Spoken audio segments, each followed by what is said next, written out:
tayo ng General Trias. Pauwi tayo ng Tansa. So alas 12 na ng gabi, mga katrop. So ito na yung itsura ng karsada dito.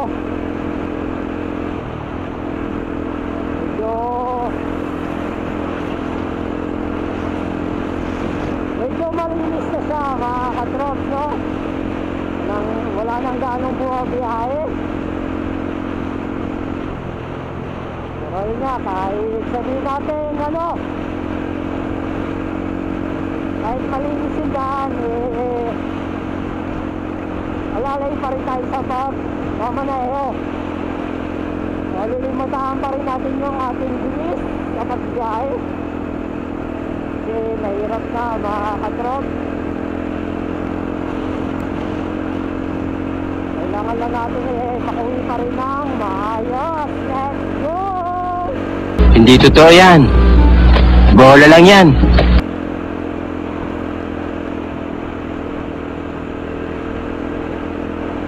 Dahil sa inner lane.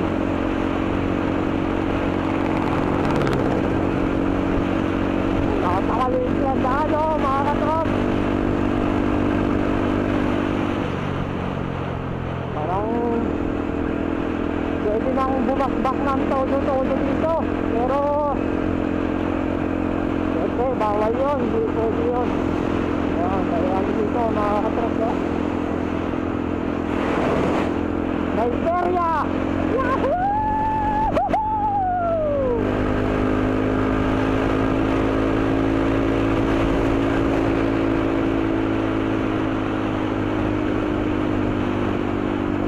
I am the king! King of the road! Joke lang yun, mga katrop.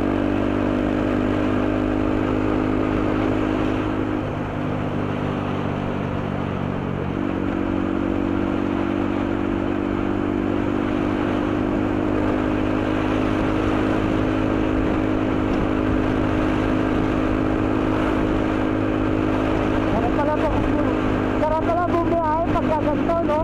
Yung halos parang pakiramdam mo, ikaw lang yung dumadaan sa karsada. Walang ganong bumabiyahe. Kasi na, siyempre, alas 12 na ng gabi.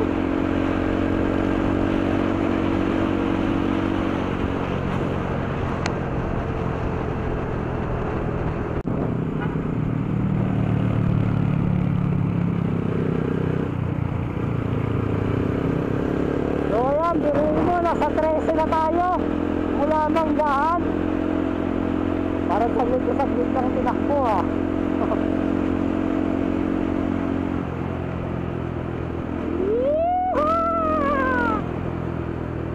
Dito na tayo sa crossing ng 13, mga katrop. Kaya Paindang, SM 13. So dito tayo kasi nga patansa tayo, mga katrop.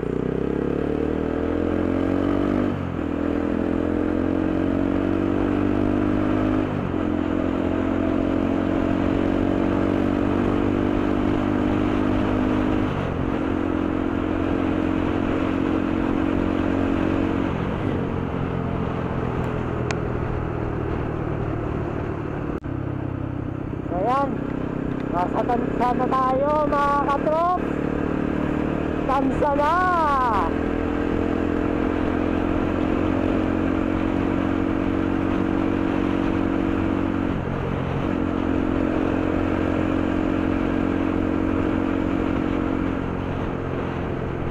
Bilis talaga ng biyahe, mga katrop, no? Pagka ganitong walang wala nang traffic. Kahit bilis ng biyahe.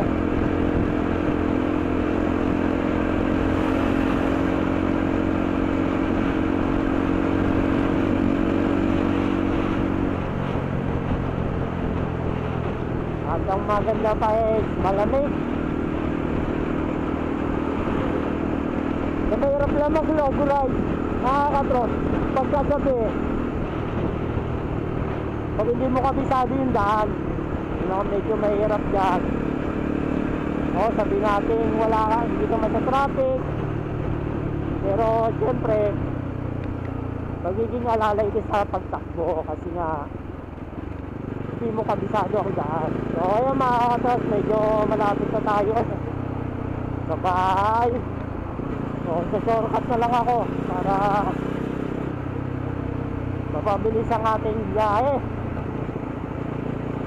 Medyo may kadiliman lang doon sa shortcutan ko, pero